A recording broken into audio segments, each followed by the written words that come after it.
Thank you. You guys can toss back and forth. Now I feel like we're reporting on the weather. I know. Tonight at 7, we'll bring you, The Eye of Agamotto storm coming in this way. which you'll notice right here in the middle is the eye of the storm. There's some dark clouds forming in the cobweb area. Yep, and the circumference is bigger than we like to see this time of year. Not sure what the red represents, but it doesn't seem good. Back to you, Not Ted. good. It's not good. Hi, I'm Coy Jandreau here with Red Carpet Report, and I'm on the set of Runaways Season 2 with the entire enormous ensemble cast and the producers to talk about everything that's to come on December 21st, and oh, I'm excited.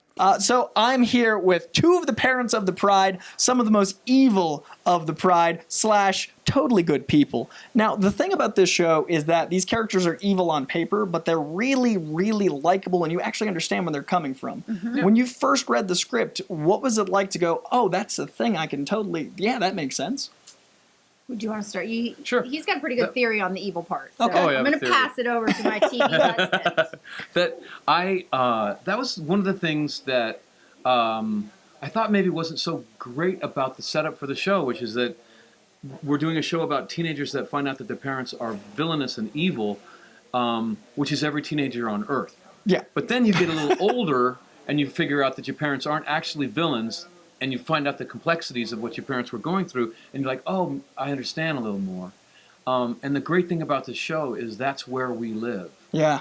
Which is that it is more complicated than you originally think. And the second season is just fabulous because now these kids are out in the world and they're having to make really tough decisions, and they're finding out that life is a lot more complicated than they thought, and they're finding out that we were right the whole time. Their parents are amazing. Yeah, well, Doesn't hold it against them or anything, maybe it's not just- that far. Not amazing. Yeah. Maybe they were not quite as evil as they thought we were. I mean, this is the first show where I've identified with the parents arguably more than the kids and with those choices. And I thought it was really interesting that it felt like, oh, was this being an adult?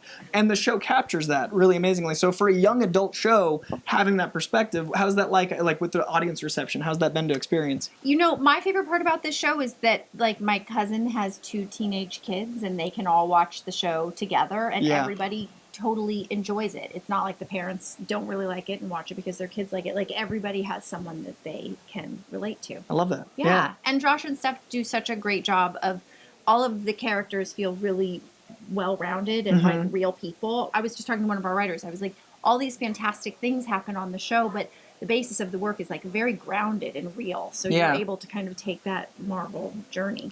And you're extremely maternal on the show. There's a very strong bond. You feel your relationship with Chase. And how's that like working with Greg? Like that bond with the family seems so clear in the show, and that the show wouldn't work without it. You know, I love Greg Sulkin. I'll start there. But I also love everybody on the show. Like, somehow they've managed to assemble a group of 16 series regulars, and everybody's lovely. And that really, there's usually like 2, I'm right? Like, out of annoying. 16.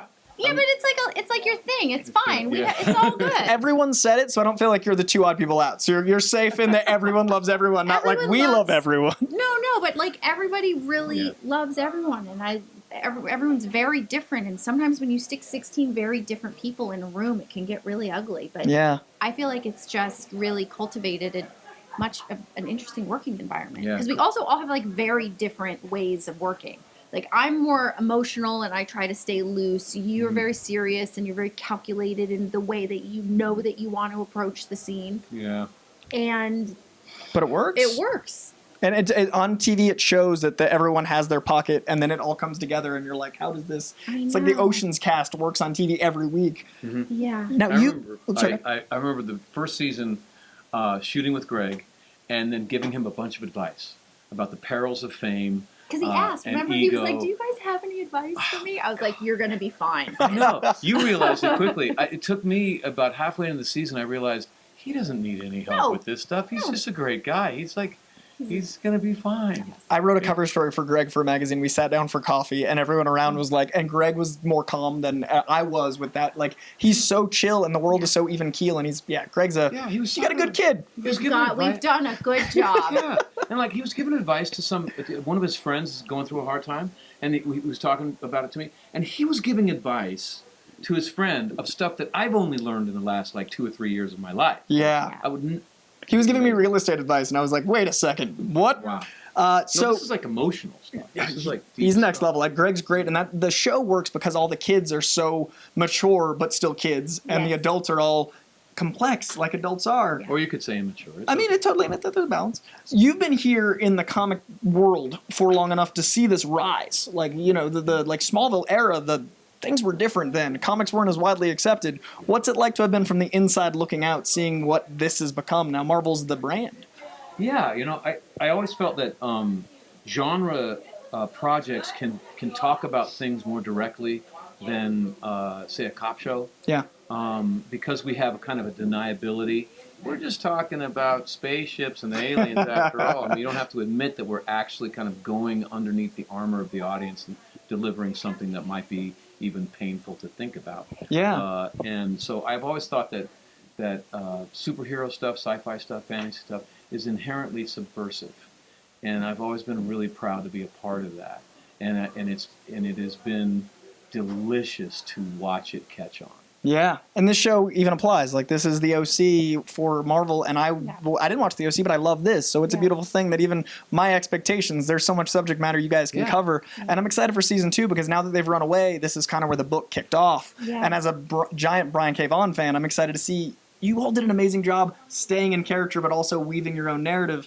How much of that was a conscious effort to be like, we want to include this, but not this, and tie it all together? Was that at table reads, were you guys referencing, but also keeping to your own thing, or was the scripts God? I mean, for me, I'm all about the script, and then I sort of have my emotional take on how that might play itself out as Janet. But I can relate to. I mean, I'm a mother of 2, so that's mine. That's also my go-to.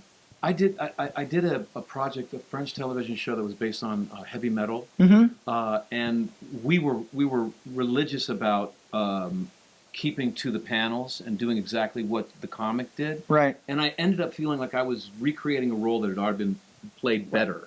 And so when I came to this, I decided to not even read. Oh, the fascinating. Vaughn. Yeah. And just because the thing is that Quentin and Josh and Stephanie, they know the source material backwards and forwards. And just trust that they're going to keep me in my lane so that I can kind of experience it instinctually and impulsively. Yeah. And I remember there was one time when we were talking, we'd shot the pilot, and we were all getting coffee, and Josh was there, and I was like, hey guys, what happens? We're putting this teenager in a murder box. What happens if it doesn't work? Like, because that was a big thing in the episode. I'm trying to get the thing to work, and is it going to work or not? What if we open the lid and she's still alive? Yeah. And the other parents are like, that's an interesting moral dilemma. I don't know. And I'm like, we kill her, obviously. And they're all like, that's horrifying. I'm like, we already decided to kill her. We just do it. And then Josh is just like, you're perfect. You're in that. You're totally here. That's where it lands. So last question for you guys. Yeah. One of my favorite scenes in the first season is the full Fistagon arc landing. Like, with the Fistagons are so beautiful and iconic, and driving around LA seeing Fistagons and bus shelters was so surreal as a comic fan. When we see them first used, there's an amazing emotional core in that scene. What was it like filming something that was so sci-fi, so techie, but also such a dramatic moment? That dichotomy was beautiful. It's so interesting because, like, I didn't even think of it as like a Fistagon moment. I thought it more as like, I'm shooting my kid's father. Like, my base is always, I always just come back to the emotional truth. I know that sounds really pretentious. No, that's why it don't mean lands it that way. Like, I really just focus on Janet and what this feels like, and the other Marvel stuff just happens to be there to service the story. I think it's why it feels like a good show, because it doesn't feel like sci-fi. It feels like a good show. Not like, did you see the Fistagon? Like, the Fistagon is the weapon, and the weapon in this world is real to us, and that's how it's just like any other else. weapon. It's like our job is to ground it, to make it real, and then production lays in all of the amazement on top, of all the music, all the editing, all the special effects, and they make it large. Yeah. But it's our job to just kind of be honest and make all that big stuff believable. So it's like, you're exactly right. Like, you can't think in terms of like, this is an iconic moment. It's just like, it's just another day, and whoa, Fistagons. Yeah. Because the minute you're like, this is it, it's going to be As soon as you terrible. wink, it's the so 70s, and that doesn't...